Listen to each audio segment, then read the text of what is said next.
Blood may be thicker than water, but the Spirit is thicker than blood. And Jesus said, what God has joined together, let not man put asunder. The Spirit bond between a husband and wife is more profound than the blood bond between a parent and child. Everyone has the ability to meet each other's needs, but the problem is we judge each other. These are unchangeable. And this is why people go from marriage to marriage saying, well, my next wife won't be so emotional. Well, my next husband won't be so sexual. Then you marry a weirdo. A lot of people, honestly, are just so selfish that they would rather be miserable than serve. So many blended families think that they're used merchandise, that they're lesser than. They have a lower status than an intact nuclear family. It's just absolutely not true. Some of the greatest families I've ever seen are blended families. My dad was in a blended family. And so my blended family exists for the purpose of serving the kingdom of God. Your blended family has a 100% chance of success when you do it God's way. We're Blended Kingdom Families, and we want to provide biblical resources to heal and restore families with a message of hope for the next generation.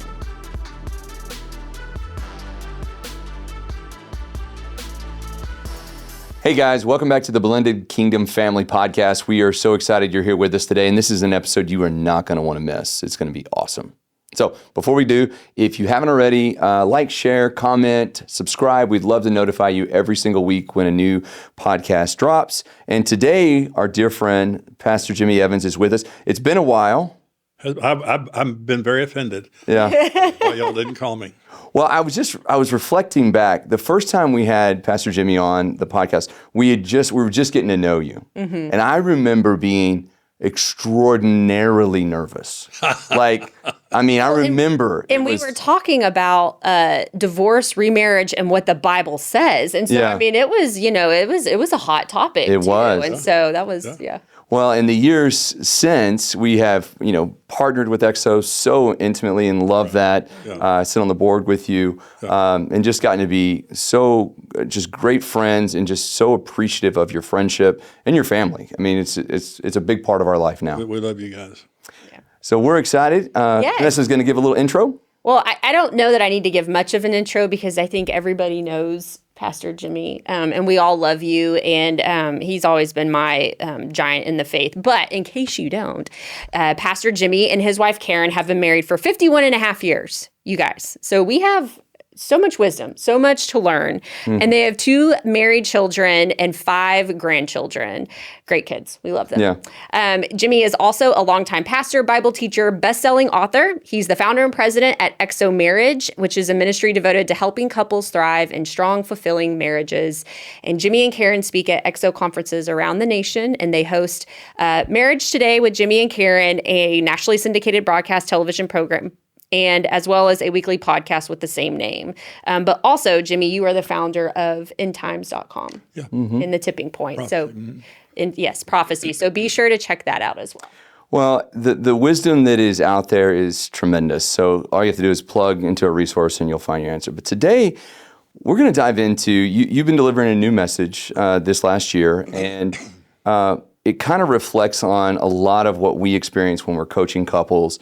And really the question is why isn't it working and how do we make this work? I know that's a simplistic side of a question, but I think a lot of couples are really trying. And I know blended families, we've already gone through maybe 1 marriage or 2, and we're into this and we're plugged into your resources and we're really trying.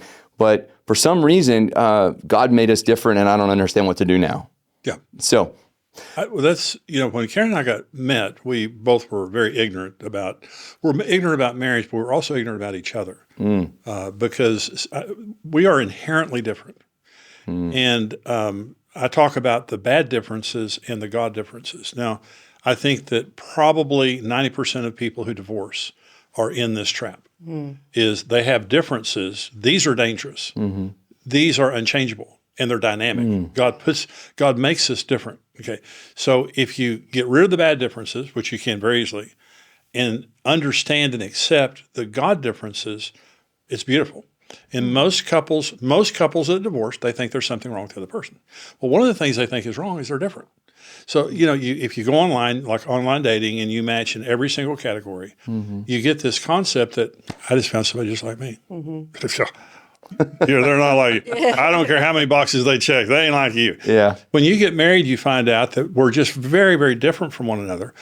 So when Karen and I got married, we almost divorced after 3 years, and we went to church every Sunday, read my Bible every morning, and golf was my God at that time. And one night, I told Karen to get out of the house. She had confronted me, and she ran in the bedroom crying, and I went to the living room, and I just didn't know what to do. And I just, I knew I was about to lose Karen. And so I said, I read that morning in John 16 where Jesus said, when the Holy Spirit comes, he'll lead you into all truth. And so I was sitting there and I said, Holy Spirit, teach me how to be a husband. I don't know how. And when I said those words, it was like this deception fell off my brain. Because I thought it was wonderful. I thought she was the problem. I thought I was Mr. Wonderful. And so that's the first time I realized what a jerk I was. So I apologized to Karen that night. It didn't help in the sense that we felt better all of a sudden. It wasn't like making up. We were just numb. We had fought so much we were numb. And the next morning I woke up, and she forgave me, but still didn't trust me. And I woke up the next morning and I said, Lord, I want you to teach me how to be a husband. I don't know how. He said, turn to Genesis 2. Very strong. I turned to Genesis 2 and read the whole chapter, and 2 verses just popped out at me. It was verses 24 and 25. Therefore, for this cause a man will leave his father and mother, will cleave unto his wife. They two shall become one flesh. And the man and his wife are both naked and not ashamed. Well, it just jumped out at me. And every time I read it, it didn't mean anything to me. I didn't understand any of it. And he said, read it again, read it again, read it again. I read it 25 times, however. And then the last time I read it, I saw the 4 laws of marriage. And I didn't know there was any laws concerning marriage. I mean, no one ever told me anything like that. But I could very clearly, and this is something I've taught all over the world, Marriage on the Rock, my book, 4 Laws of Love, is completely based off that. So Karen and I had bad differences. We had God differences. We had bad differences. The 4 laws erased our bad differences immediately. Okay, so at 22 years old, I was 22 years old when this happened. When I saw the 4 laws of marriage, I thought 2 things. The first thing is I have broken every law every day. I have never, ever kept one of these laws. The second thing I thought was I could do that. They're very simple. They're the simplest thing in the world. When you have bad differences, the four laws are just, God made marriage so simple, but if you break the laws, it's just like the law of gravity. You're gonna break something. So I went to work that day. So here's the 4 laws, just very quickly. The first law of marriage is a law of priority. For this cause, a man will leave his father and mother. Now, by the way, Adam and Eve didn't have fathers. They didn't have mothers. They were okay. So God said this to all of humanity. Anyone who gets married, this is how marriage works. It has to be first. For this cause, a man will leave his father and mother. Mother and father is the closest bond you have before you get married, and it's blood. And you hear the blood is thicker than water. Well, there's another saying, blood may be thicker than water, but the spirit is thicker than blood. And Jesus said, what God has joined together, let not man put asunder. The spirit bond between a husband and wife is more profound than the blood bond between a parent and child. And so for this cause, not for any other cause, you have to leave. The word leave means let go. Not abuse, not reject. You just have to reprioritize. So marriage has to be first in real terms. No one else can come before me.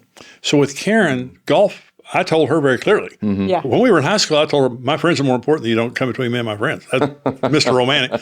And golf was more important than Karen. I had my golf clubs up for 3 years. And that's when Karen knew that something had really changed. So then I started coming home rather than work. So Karen became first. Second law of marriage is the law of pursuit. For this cause, a man will leave his father and mother and will cleave into his wife. The word cleave means to pursue with all your energy. It's a high energy work. In other words, marriage is work. A lot of people think if you have to work at marriage, there's something wrong. If I marry my perfect soulmate, should be easy. And let me tell you, I've been a marriage counselor for 42 years, been married 51 years. I've never seen one like that. You have to work at a relationship for it to work. You fall in love because you work. You fall in love because you court, and you're careful in what you say, and you meet each other's needs, and you're empathetic and stuff. So Karen and I fell in love because I loved, I thought she's the most beautiful woman in the world. I knocked myself out, but as soon as I had her, I got lazy. And when we got married, I didn't meet her needs. I didn't care about her needs. Really, honestly, the only thing I cared about was me. I was very chauvinistic and didn't work at the relationship, so we're on the brink of divorce. So marriage is work. So I hung up my golf clubs, went to work that day, came home, and I started. See, I had never been affectionate with Karen. I grew up with, my dad never touched me. And I had 2 older brothers. We fought every day. So I had no concept of affection. Yeah. And that was one of the things that Karen wanted. So I started meeting her needs. I started working to meet her needs and changing. The third law of marriage is the law of partnership. They two shall become one. It means we're partners, that no one dominates. We treat each other with respect. And if your marriage is a corporation, you both own 50% of the stock. No one has more stock. Most marriages, there's a dominant party. Yeah. Okay, I was the dominant one in our marriage.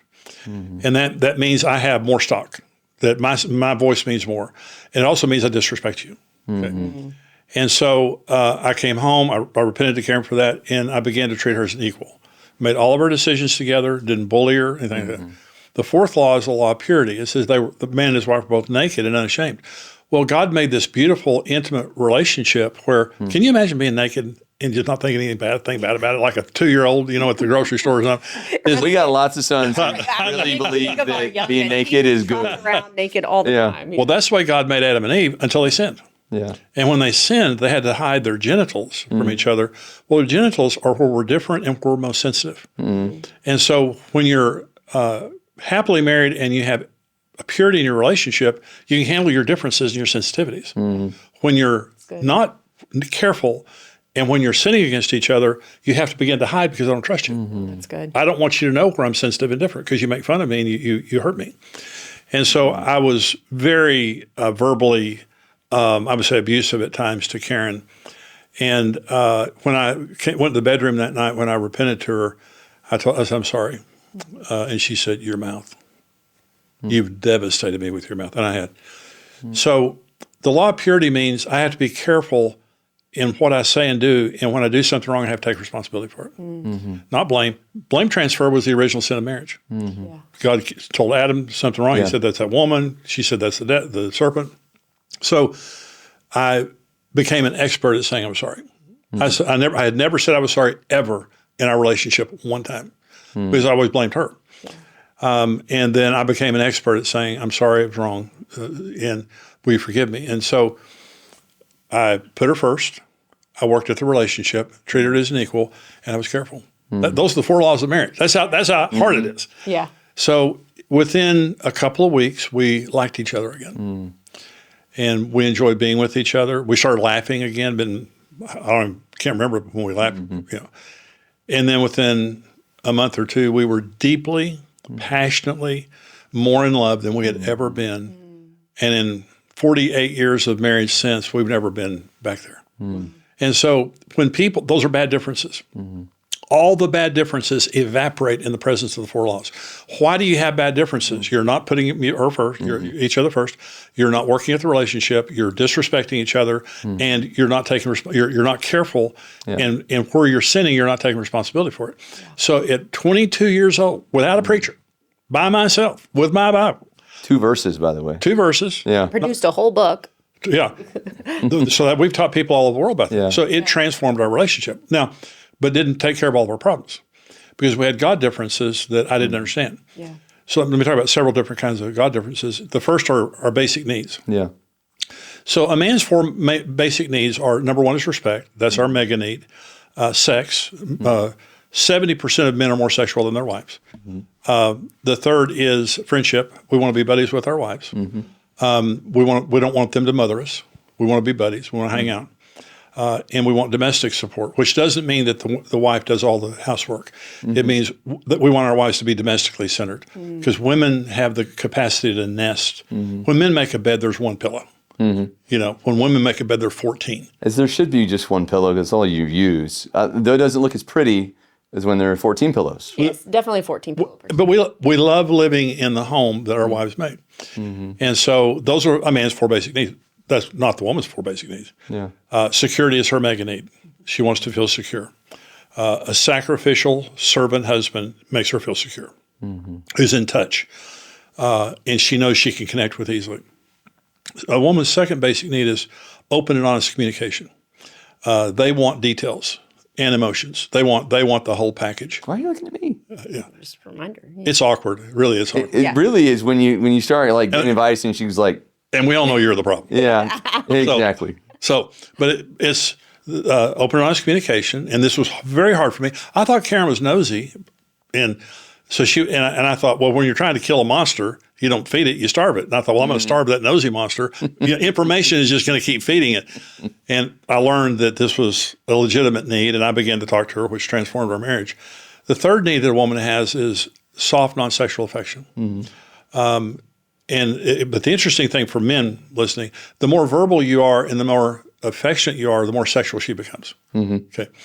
And so the fourth need that women have is leadership.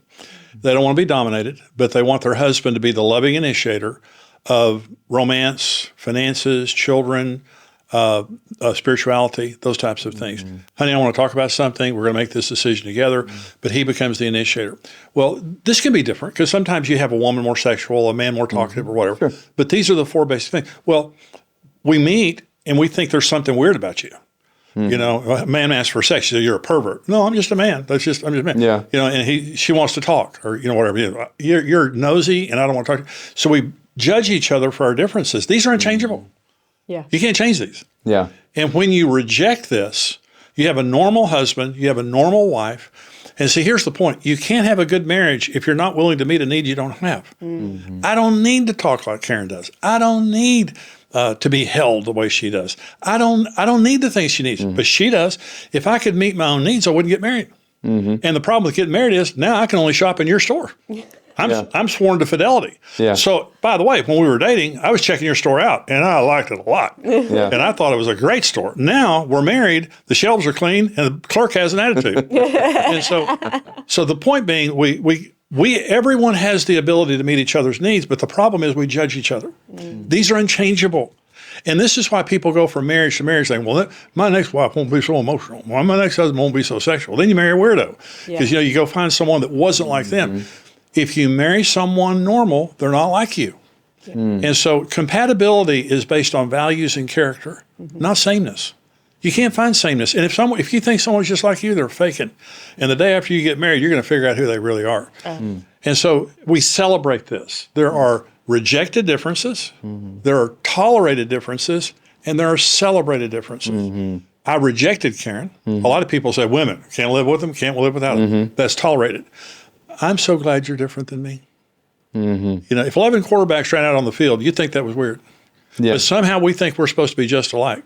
And there's the old saying, if both of you are the same, one of you is unnecessary. Yeah. I'm compatible with Karen because we have shared values and shared character, shared faith. We couldn't be more different. And so where our marriage began to be healed in the God differences area, I told Karen one time, I said, "You're weird." I've said those exact words. He has. Not to Karen, but to Vanessa. He has. Don't say it to Karen. But I did. She was saying something one day, and I just thought, "You're the most beautiful creature, and you're the weirdest creature that God ever made." Yeah.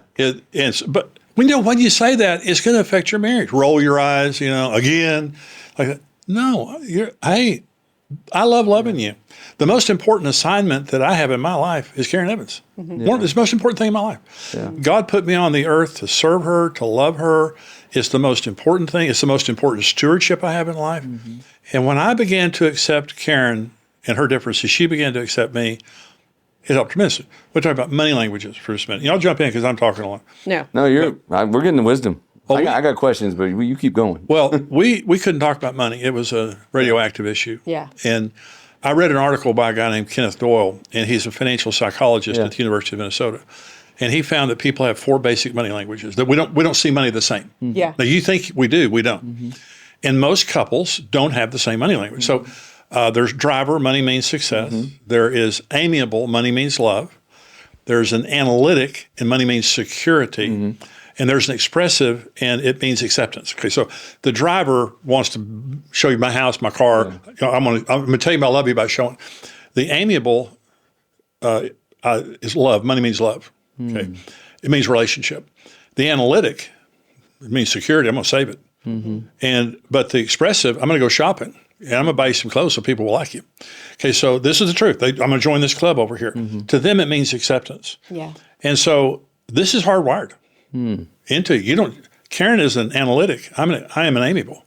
To Karen made $200 a month at a bank when I was in college, and she saved most of it. And so I'm amiable. And so we had these huge fights because to me, money means love. Yeah. And I called her a tightwad and she called me a spendthrift. And it made me so mad because I'm very conservative financially, but I'll let go of it. Yeah. And so we got in these big fights. So I said, Karen, you're one of those kind of people, you're going to die with all your money in a mattress and no one's going to like it. She said, well, at least I'll have a mattress. And so, but it's the money language. You're this and I'm this and you're wrong. But see, here's the point. You're better if you're different. Yeah. So Karen and I haven't fought about money in decades. We make better decisions because we're different. Yeah. And so we wanted to take all the kids and grandkids to Disneyland years ago. And I said, I really want to do that. Yeah. And Karen said, we'll pay cash, no credit cards. I said, fine, let's start saving. We went, took the family, had a phenomenal time, paid cash for it, whatever, win-win. We make better decisions together. Actually, if couples are the same, it's worse. Yeah. And you really need to get some outside counsel. Yeah. So we have different major needs. Yeah. Whoever's watching right now, I can promise I'm talking to some people. I do this at conferences, and I talk about money languages, and I say, how many of you can identify, this is within 3 minutes of saying it, how many of you can identify yourself? 70%. Yeah. How many of you can identify your spouse? 90%. Mm-hmm. How many of you are different? 70%. Yep. And so they're sitting there in a very short period of time when I'm explaining it, they know they're different. Well, being able to identify, there's nothing wrong with Karen that she's an analytic. It's a God difference. Yeah. Mm-hmm. God made her that way. Yeah. Okay. There's nothing wrong with me. Mm-hmm. But by myself, either one of us could be. She could be living in a cave in Utah if she was by herself. Yeah. I could be broke. I'd be nicest guy in the world, broke all the time if I was by myself. So together, God puts us together. We're a team. Yeah. And these God differences can be just as dangerous as bad differences when you reject them. Yeah. And think there's something wrong. There's nothing wrong with you. God put us together as a team. And I ask people, did God put you together? Oh, yeah. God put us together. That means he put your differences together. Yeah. He selected good. the differences in your spouse to complement you. Let me talk about one more, and that is the Clifton Strength Finder. And this is part of Gallup, but it's millions of people have taken this at work.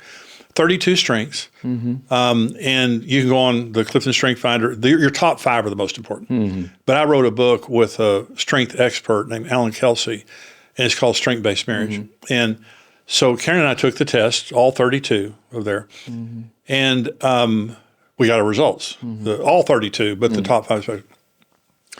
Alan said, I've never met a couple more different than you. And so we know what our homework is tonight. Yeah. Yeah. Well, the example there is, so there are 32 strengths. Karen's number one strength is empathy. Mm-hmm. And Karen will say, I can walk into a room and tell you how everybody's feeling. Mm-hmm. And I say, I can walk into a room and I don't care. I don't even know how I'm feeling. But, so Karen's number one strength is empathy. That's my number 32. Wow. It's the weakest part of my life. I don't know if I believe that. I've known you for a while. You're pretty empathetic. I'm faking. I'm being very fake. Okay. So then my number one strength is achiever. Yeah. Oh, I love to achieve. When I lay in bed at night, I just think, I got this done. I got this done. Mm-hmm. When I wake up in the morning, I'm thinking, I'm going to get through this. I just love achieving. Karen is very diligent, hardworking person, very diligent. But she doesn't want to be told. She don't want to make a list. Mm-hmm. I'm going to do it. I'm going to do it my own time. I'm going to do it my own way. I don't want to do it. I'll say to her, come in here. I want to talk to you. And I'm not making one of your lists today, Jimmy. So that's her number 32. Mm-hmm. Wow. My number, think about that. Yeah. We both. So why did God put a guy with no emotions with a person with high emotions? Yeah. Karen literally will tell me how I'm feeling. Yeah. And she said, how you feel? I said, I don't know. She'll tell me. Yeah. I think you're sad. I'm like, no, not really. 2 days later, it's like, I'm sad. So, but for me, Karen's very diligent, but we would never have achieved what we have for the Lord with Karen. Because there's no fault of hers. She loves Jesus. But I was the one who initiated everything. Yeah. Because that's the way I'm wired. Mm-hmm. And so God put Team Evans together. Yeah. And Team Evans imploded because there were bad differences, because I was violating every law of marriage.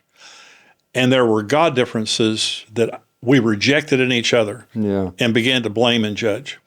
And even after the bad differences were healed, we still had these issues here until we learned we're different by God's design. We're not going to reject it. We're not going to tolerate it. We're going to celebrate it. Yeah. We're Team Evans. Yeah. And so Karen, I'm so glad that God gave me Karen. Well, I love this. What you're speaking is exactly truth. And we were talking before the podcast, and I do a lot of marriage coaching, and I get couples who are together, and the exact problem. I don't understand why they're so weird and they're not like me. Right. And I'm like, why would they be like you? If God put you together for reasons, he knew your weaknesses, knew your strengths, and put you together with the right person. Where I see the biggest separation is, I understand the bad differences, but the God differences are sometimes hard to communicate because people don't know how to communicate. So one of the exercises that I take people through is I say, okay, I want you to get a whiteboard. Half of it is hers and half of it is yours. And this week, you're going to write your needs. You're going to write what you need. So if you need affection, if you need alone time, if you need together time, whatever your need is for the week, I just want you to look at your spouse and go, that's what I got to do. Like, make it simple, and just, if somebody says, my back itches, you scratch it. You know, you just directively, and a lot of times what I find with couples that are in really conflict is they just need one or two things to go right. Mm-hmm. They just need one or two things to start a process. It's kind of like what you said. You didn't instantly feel better the next morning, right? But you were just kind of like, okay, we're just day one. By week two, started liking each other again. Yeah. And I think that's where a lot of conflict couples exist, is they don't know how to communicate their needs, or maybe they've gone so far away from them and they've become, I see this a lot, they've become different versions of even the way God created them, or their natural capacity. The woman is the leader, the dominant one, or, he's over, it just becomes out of balance of, like, you're not functioning the way God created you. Well, when I bring this message, I'm talking about the God differences, I just say, why did God do that? Is he trying to drive us crazy? And no, he's not. He's trying to instill his character into us. And so Jesus washed the disciples' feet. He said, the greatest among you is the servant of all. But after the resurrection, he cooked breakfast at the Sea of Galilee and served it to the disciples after the resurrection. Then Jesus said, when the Son of Man comes and finds you ready, I'm going to take you to heaven, and you're going to sit down, I'm going to gird myself, and I'm going to serve you dinner. When the rapture happens, we go to the marriage supper of the Lamb, Jesus is serving. Mm-hmm. Jesus wasn't playing an act of a servant. Our God is a servant. Do you realize God serves us 24/7? He's our king, our shepherd, our provider, our healer. He loves to serve. And so he made marriage to only be able to function when his character is operating. And so when you're selfish, you said exactly right, Scott. This is what I need. Why won't you serve that? Do you really think that two selfish people are going to have a dynamic marriage? No. The greatest marriage is two servants in love. Is what do you need, baby? Is this and this. Great. What if you went to eat one day and the waiter or waitress came up and said, hey, what would you like? I said, cheeseburger and fries and a Coke. And they went, that doesn't sound good to me. What else you want? Try again. What? if I don't like it, I can't serve it. I'm not ordering for you. Yeah. When your spouse, I'm not asking if you want sex. I'm telling you I want it. Yeah. I'm not asking if you want to talk. I'm saying I want it. It doesn't matter if I want to talk. It matters that Karen wants to talk. Okay. Yeah. What is your need, honey? And so we have, when you've been married 51 years, you have a little, short language and shorthand. And so you say, are you okay? Yeah. Okay. And what that means is, if there's anything in your life that's not okay, I put my life on pause and I'll crawl through 10 miles of cut glass to make sure you're okay. You won't have to say it twice. Is everything okay? And I'll say that to Karen, she'll say it to me. I'll say, are you okay? Because the number one mission in my life is to serve her. Karen and I, if you're at our home, we serve each other all day long. We got the gig down, And so you wake up in the morning, I do this, she does that. It's wonderful. That's how you create a great marriage. A lot of people just have these crazy concepts, I did too, that we ought to be the same. I shouldn't have to work hard at it. I shouldn't have to serve. Yeah. You should be just like me. None of those things are true. You have to work at it. We're not alike. For me to be happy, I've got to meet needs that I don't have. And when my spouse says it, don't judge it, just do it. Yeah. By the time a couple's in counseling, they've been telling each other what they need for years. Yeah. They've just been rejecting it. And the concept is, because you reject me and won't meet my needs, I'm projecting, if I'm 30 years old or 40 years old, I don't want to live the next 30 or 40 years of my life like this. Yeah. It's frustrating. And the answers are so simple. And a lot of the answers are character answers. Yeah. And will you serve me? Will you serve me? And so a lot of people, honestly, are just so selfish that they would rather be miserable than serve. Yeah. But you're never, ever. So the bad differences, you just have to change. Remember the 4 laws, keep the 4 laws, it's all good. The God differences, you have to listen. You have to accept your spouse the way they are and not try to change them. And you have to be willing to serve.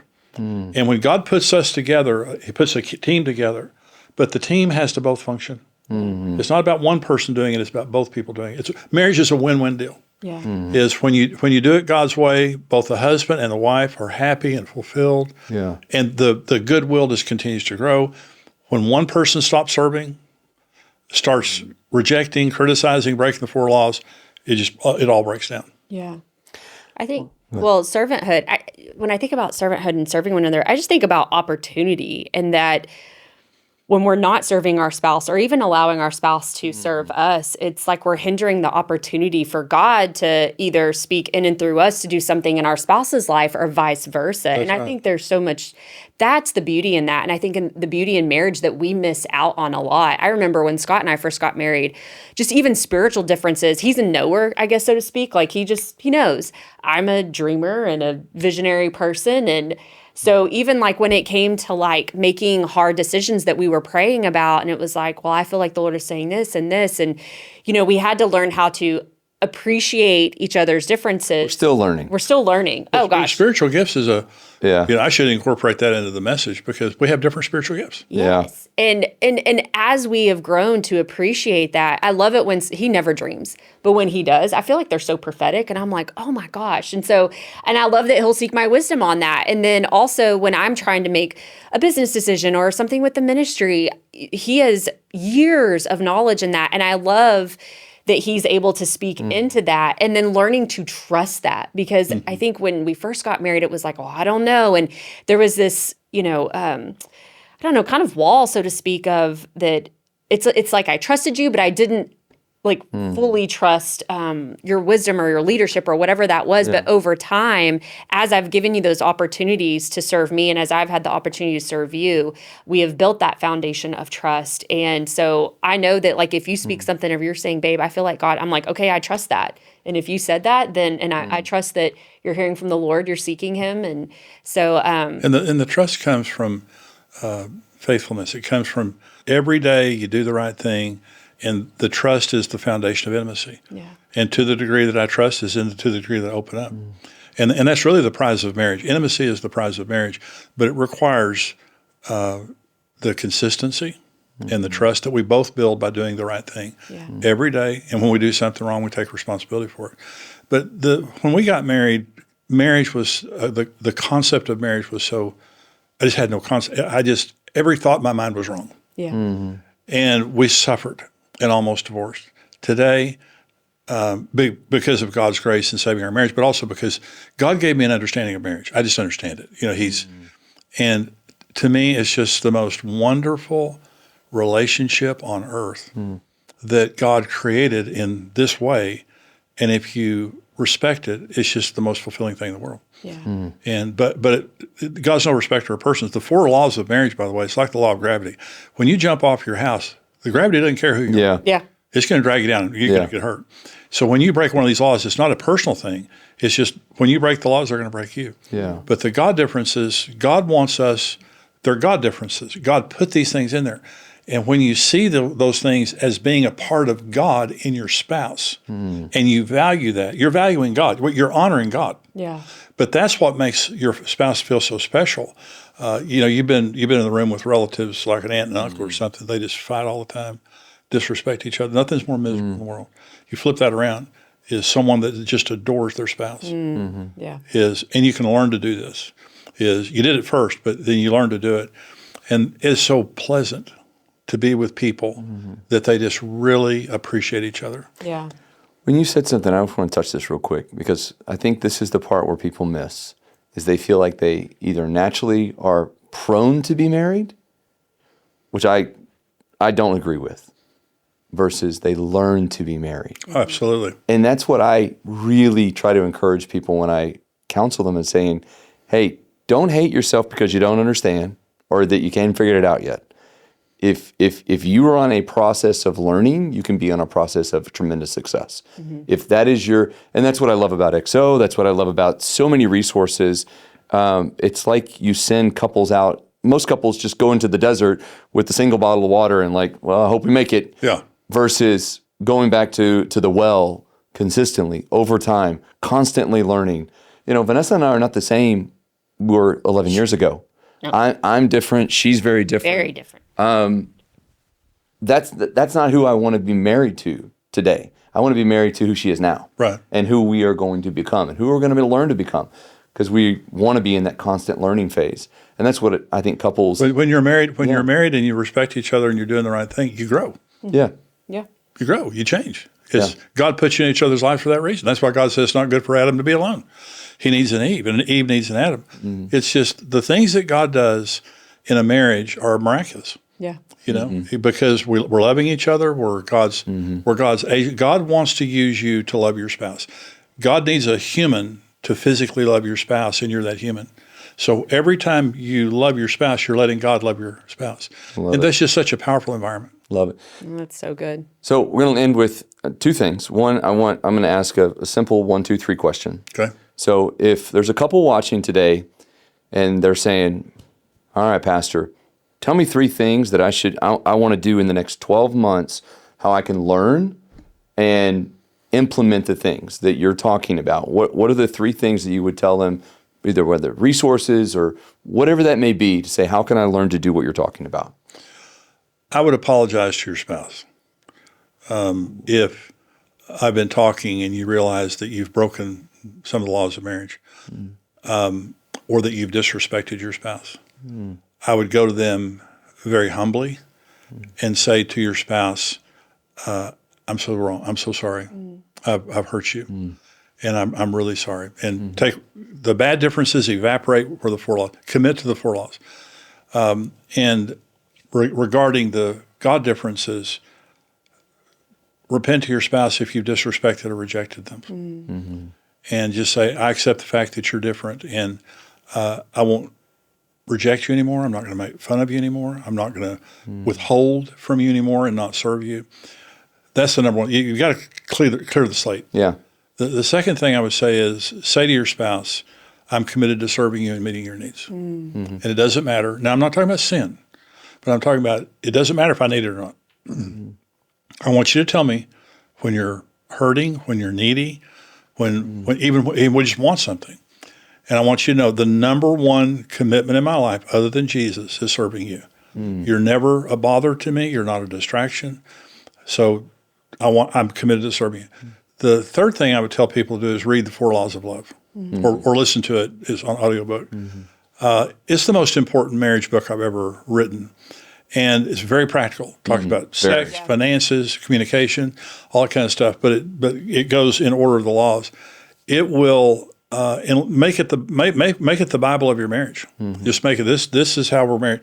If you have repented, you're serving your spouse, honoring their God differences, and you understand the 4 laws, you're not going to have many major problems. Yeah. It's going to help you tremendously. That's good.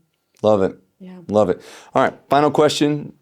Did you have one more thing? No, I love you guys, and I love BKF. I think it's phenomenal. You guys have such a heart for blended families, and that's very rare.